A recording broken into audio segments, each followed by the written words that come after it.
बोलो सियावर रामचंद्र की जय। दोस्तों, हम लेकर आए हैं श्री रामचरितमानस का अयोध्या कांड।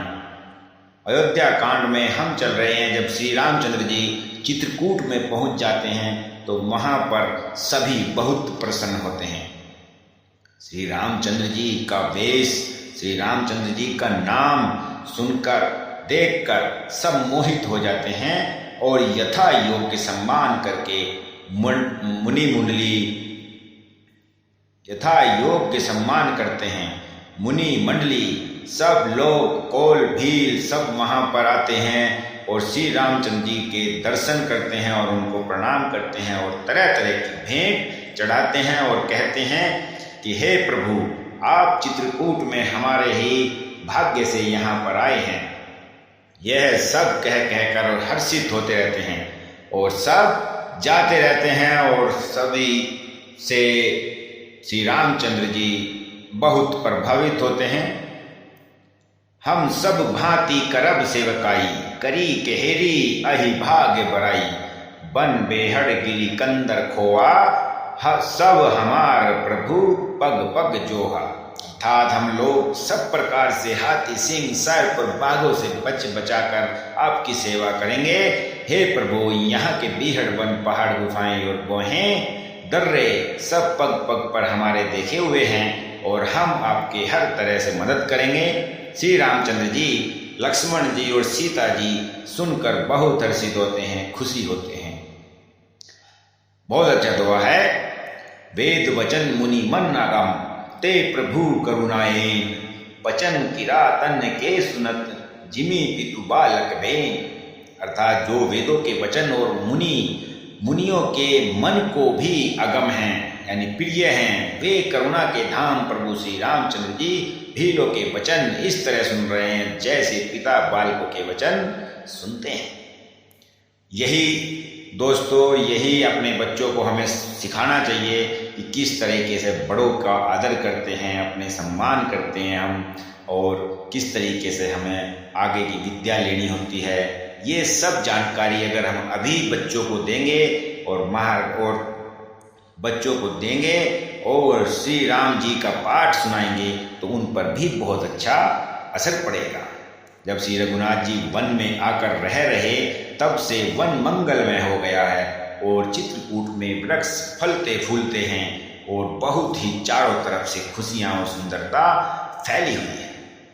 सुर तरु सरिस सुभाए सुहाए, मन हूँ विभुद बन पर ही हरि आए, गंज मंजूतर मधुक श्रेणी, त्रिविद बयारी बहई सुख देनी। अर्थात वे कल्प वृक्ष के समान स्वाभाविक ही सुंदर हैं, मानो वे देवताओं के वन नंद वंदन को छोड़कर आए हों। भौरों की पंक्तियां बहुत ही सुंदर गुंजार हैं और सुख देने वाली शीतल मंद सुगंधित हवा चलती रहती है।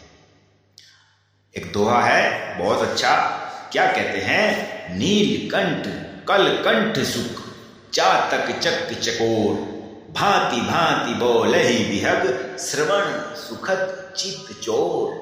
अर्थात नीलकंठ, कोयल, तोते, पपीहे, चकवे और चकोर आदि पक्षी कानों को सुख देने वाली और चित्त को चुराने वाली तरह तरह की बोलियां बोलते हैं और सीता माता जी उनको सुन सुनकर बहुत हर्षित होती हैं, खुश होती हैं और वो सबको कहती हैं कि यहाँ तो बहुत आनंद है, आनंद ही आनंद है। चित्रकूट के विहग मृग, बेली बिटप तृण जाति, पुण्य पुंज सब धन्य अस, कहहीं देव दिन राति। अर्थात चित्रकूट के पक्षी, पशु, बेल, वृक्ष, तृण, अंकुर आदि को सभी जातियां पुण्य की राशि हैं और धन्य हैं। देवता दिन रात ऐसा कहते हैं क्योंकि वहां पर श्री रामचंद्र जी जो आ गए हैं। तो दोस्तों, सबसे पहला पड़ाव श्री रामचंद्र जी का वन में जाते हुए चित्रकूट में हुआ था और चित्रकूट एक बहुत प्यारी नगरी है और वहाँ के लोग भी प्यारे हैं। बहुत सुंदर मनोहर वहाँ पर दृश्य है। तो श्री रामचंद्र जी वहीं पर आकर रहे और कुछ दिन तक वहीं पर रहे थे। वह वन और पर्वत स्वाभाविक ही सुंदर, मंगलमय और अत्यंत पवित्र को भी पवित्र करने वाला है। उसे भला मैं किस प्रकार से वर्णन कर सकता हूँ? मैं तो उसके बारे में थोड़ा बहुत जानता हूँ।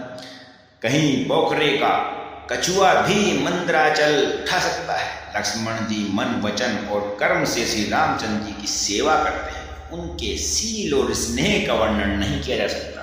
यही प्रेम, यही भाई प्रेम है, यही भ्राता प्रेम है, यही अपने भगवान का प्रेम है। क्योंकि श्री रामचंद्र जी को लक्ष्मण जी अपना भगवान, अपने पिता, अपने गुरु सब मानते थे, इसलिए उनका इतना आदर करते हैं और बहुत ही बढ़िया उनका उद्देश्य है। और हर भाई को ऐसा ही करना चाहिए और बड़े भाई को भी ऐसे ही श्री रामचंद्र जी की तरह शीतल निष्पक्ष रहना चाहिए। श्री रामचंद्र जी के साथ सीता जी अयोध्यापुरी कुटुंब के लोग और घर की याद भूलकर बहुत ही सुखी रह रहे हैं। मानो क्षण क्षण भर प्रति श्री रामचंद्र जी के चंद्रमा के समान मुख को देखकर वे वैसे ही परम प्रसन्न होती हैं, रहती हैं, जैसे चकोर कुमारी चंद्रमा को देखकर रहती है। सीता जी का मन वहां पर बहुत अच्छे तरीके से लग गया है और वो अपने पति के साथ वहां पर बहुत ही खुशहाल रह रही है। नहा नेहू नित बढ़त बिलो की, हर सित रति दिवस जिमिको की, सिय मनु राम चरण अनुरागा, अवध सहस सम बनु प्रिय लागा। स्वामी का प्रेम अपने प्रति नित्य बढ़ता हुआ देखकर सीता जी ऐसी हर्षित होती हैं, ऐसे खुश होती हैं, जैसे दिन में चकवी सीता जी का मन श्री रामचंद्र जी के चरणों में अनुरक्त है। इससे उनको वन हजारों अवध के समान प्रिय लग रहा है, जैसे वो मानो कह रही हैं कि अवध से तो ये बहुत प्रिय है और बहुत ही सुंदर है। प्रियतम श्री रामचंद्र जी के साथ पर्णकुटी प्यारी लगती है। मृग और पक्षी प्यारे कुटुंबियों के समान लगते हैं। मुनियों की स्त्रियां सास के समान, श्रेष्ठ मुनि ससुर के समान और कंद मूल फलों का आहार उनको अमृत के समान लग रहा है। सीता जी वहां पर, सीता माता जी बहुत खुश हैं। सुमिरत राम ही तजहि जन, तृण सम विषय विलासु, राम प्रिया जग जननि सिय, कछु ने आज रजुतासु। जिनसे रामचंद्र जी का स्मरण करने से ही भक्त जन तमाम भोग विलास को तिनके के समान त्याग देते हैं, उन श्री रामचंद्र जी की प्रिय पत्नी और जगत की माता सीता जी के लिए यह भोग विलास का त्याग कुछ भी आश्चर्य नहीं है। बहुत ही सुंदर वर्णन है और घर के अंदर ये हमेशा चलती रहनी चाहिए। श्री राम कथा, श्री राम कहानी, ये हर घर की कहानी होनी चाहिए। हर घर के अंदर ऐसे ही आदर्श स्थापित होने चाहिए, जब ही हमारा घर, हमारा परिवार एक सुखी परिवार और निरोगी परिवार मतलब किसी बिना दुख के हमेशा रहेगा, चलता रहेगा। जब जब श्री रामचंद्र जी अयोध्या की याद करते हैं, तब तब उनके नेत्रों में झल भर आता है। माता पिता, कुटुंबियों और भाइयों तथा भरत के प्रेमशील और सेवा भाव को वे याद करते रहते हैं और हमेशा उनकी बड़ाई करते रहते हैं। और जब भी याद करते हैं, जब ही उनकी आंखों में आंसू आ जाते हैं। कृपा सिंधु प्रभु होई दुखारी, धीरज धरई कुसुमऊ विचारी, लखिसिय लखनु विकल होई जाही, जिमि पुरुष ही अनुसर परिछन। मतलब कृपा के समुद्र प्रभु श्री रामचंद्र जी दुखी हो जाते हैं, किंतु फिर उसमें समझकर धीरज धारण करते हैं। श्री रामचंद्र जी को दुखी देखकर सीता जी और लक्ष्मण जी भी व्याकुल हो जाते हैं, जैसे किसी मनुष्य की परछाई उस मनुष्य के समान ही चेष्टा करती हो। प्रेम, परिवार का प्रेम ऐसा ही होता है, जिसके प्रति हम प्रेम करते हैं उसके प्रति अगर वो दुखी हो जाए तो हम भी दुखी हो जाते हैं। और यही एक प्रेम की, यही एक परिवार की, यही एक अपने घर की सभी सदस्यों की एक परिभाषा यही होनी चाहिए कि अगर किसी को दुख है तो हमें हमेशा उसका साथ देना चाहिए और उसके दुख का निवारण करना चाहिए। एक दुआ है, राम लखन सीता सहित सोहत परण निकेत, जिमि बासव बस अमरपुर, सची जयंत समेत। लक्ष्मण जी और सीता जी सहित रामचंद्र जी पनकुटी में ऐसे सुशोभित हैं जैसे अमरावती में इंद्र अपनी पत्नी सची और पुत्र जयंत सहित बसते हैं। वे वहाँ पर बहुत खुश हैं, बहुत प्रसन्न हैं और वहाँ पर उनको रहते रहते काफ़ी दिन हो गए हैं। फिर वहाँ पर श्री रामचंद्र जी को पहुँचाकर जब निषाद राज वहाँ से लौट जाते हैं, तब आकर उसने रथ को मंत्री सुमंत्र सहित देखा। मंत्री को व्याकुल देखकर निषाद को जैसा दुख हुआ वह कहा नहीं जा सकता। राम राम सिय लखन पुकारी, परे उधरी नितल व्याकुल भारी, देखी तखिन दिसी है ही नाही, जनु बिनु पंख बिहग अकुलाई। जब निषाद राज जी वापिस आते हैं तो वहाँ पर उनको सुमंत जी दिखते हैं अपने रथ पर चढ़े हुए, वहीं पर हैं। निषाद को अकेला आया देख सुमंत्र हा राम हे सीते हे लक्ष्मण पुकारते हुए वह व्याकुल होकर धरती पर गिर पड़ते हैं, बहुत दुखी। घोड़े दक्षिण दिशा की ओर जिधर श्री रामचंद्र जी गए थे देख देख कर ही निनाते हैं, मानो बिना पंख के पक्षी व्याकुल हो रहा। वे न तो घास चरते हैं न पीते हैं, न केवल आंखों से जल भर रहा है उनको। और श्री रामचंद्र जी को के घोड़ों को इस दिशा में देखकर सब निषाद व्याकुल हो गए। तब धीरज धरकर निषाद राज कहने लगे, हे सुमंत्र जी, आप विषाद को छोड़िए, आप पंडित और परामर्थ को जानने वाले हैं, विधाता को प्रतिकूल जानकर धैर्य धारण करो। कोमल वाणी से भांति भांति की कथाएं कहकर निषाद राज ने जबरदस्ती लाकर सुमंत्र को रथ पर बैठा दिया, परंतु शोक के मारे वे इतने शिथिल हो गए हैं कि रथ को हाँक नहीं सकते। उनके हृदय में श्री रामचंद्र जी के विरह की बड़ी तीव्र वेदना हो रही है, दुख हो रहा है। जब जो कोई राम लक्ष्मण या जानकी का नाम ले लेता है, घोड़े हिलाकर उनकी ओर प्यारे से देखने लगते हैं, प्यार से देखने लगते हैं। घोड़ों की विरह दशा कैसे कही जा सकती है? वे ऐसे व्याकुल हैं जैसे मणि के बिना एक सांप व्याकुल रहते हैं। मंत्री और घोड़ों की यह दशा देखकर निषाद राज विषाद के वश में हो गए, बहुत बड़ा दुख हुआ उन्हें। और तब उन्होंने अपने 4 उत्तम सेवक बुलाकर सारथी के साथ कर दिए और उनसे कहा कि सुमंत जी को अयोध्या में छोड़ा। बहुत व्याकुल सुमंत्र जी बड़े दुखी होकर वे बैठ जाते हैं रथ में और वापिस अयोध्या की तरफ चल देते हैं। जैसे किसी उत्तम कुल वाली साधु स्वभाव की समझदार और मन वचन कर्म से पति को ही देवता मानने वाली पतिव्रता स्त्री को भाग्यवश पति को छोड़कर पति से अलग रहना पड़े, उसी समय उनके हृदय में जैसे भयानक संताप होता है, वैसे ही मंत्री सुमंत जी के हृदय में बहुत बड़ा संताप हो रहा है कि मैं श्री राम जी और लक्ष्मण जी और सीता माता को मैं वापिस नहीं लेकर जा रहा हूँ, इसलिए बहुत दुखी। धाई पूछहि मोही जब बिकल नगर नर नारी, उतरुदेव पे सबहि तब हृदय ब्रज बैठारी। नगर के सब व्याकुल स्त्री पुरुष जब दौड़कर मुझसे पूछेंगे तब मैं हृदय में वज्र रखकर उनको क्या जवाब दूंगा, सबको कैसा उत्तर दूंगा। ये सोच सोच कर सुमंत्र जी रथ में बैठे रहते हैं और रथ सारथी उनको लेकर चलते रहते हैं।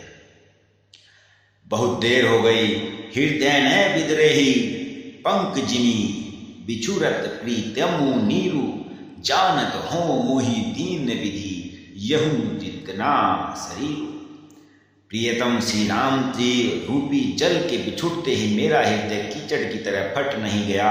इससे मैं जानता हूँ कि विधाता ने मुझे यह यातना शरीर ही दिया है जो पापी जीवों को नरक भोगने के लिए मिलता है।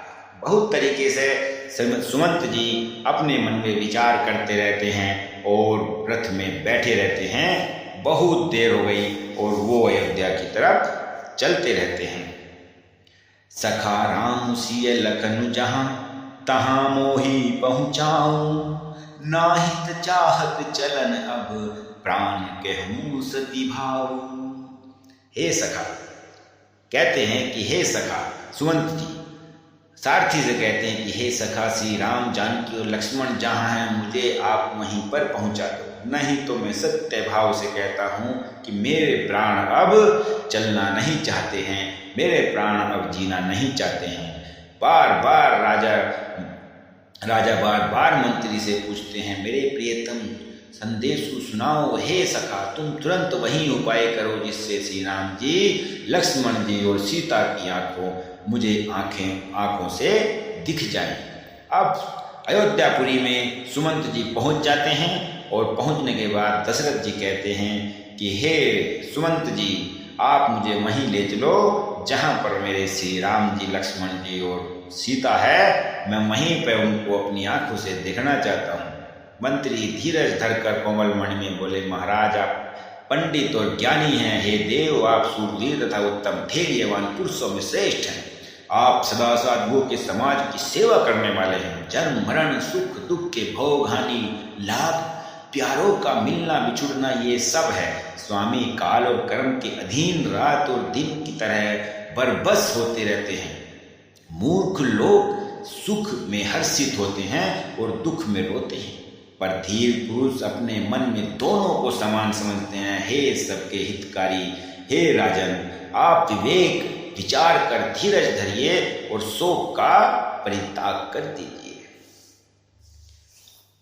दशरथ जी बहुत दुखी होते हैं और दुखी होते होते वे बहुत बातें बोलते हैं। राम सखा तब नाव मंगाई, प्रिया चढ़ाई चढ़े रघुराई, तब श्री रामचंद्र जी के सखा, लखन बान धनु धैर्य बनाई। तब श्री रामचंद्र जी सखा निषाद राज ने नाव मंगाई, पहले प्रिय सीता जी को उस पर चढ़ाकर फिर श्री रघुनाथ जी चढ़े, फिर लक्ष्मण जी धनुष बाण सजाकर रखे और प्रभु श्री राम जी की आज्ञा का पालन कर स्वयं चढ़े और वे नदी पार कर गए। ये सब बातें सुमंत जी बताते हैं दशरथ जी से कि कैसे कैसे वो गए हैं, कहाँ कहाँ गए हैं। फिर पांव पकड़कर विनती करना कि हे पिताजी आप मेरी चिंता न कीजिए, आपकी कृपा अनुग्रह और पुण्य में वन में और मार्ग में हमारा सकुशल मंगल होगा। तो दोस्तों ये भाग यहीं पर समाप्त करते हैं। अगले भाग में फिर अयोध्या कांड का वनवास जो अयोध्या कांड चल रहा है, वनवास की क्रिया, वनवास की वार्तालाप, वनवास का दुख और सुख, वो सब अगले भाग में फिर लेकर आएंगे। तब तक के लिए बोलो सियावर रामचंद्र की जय।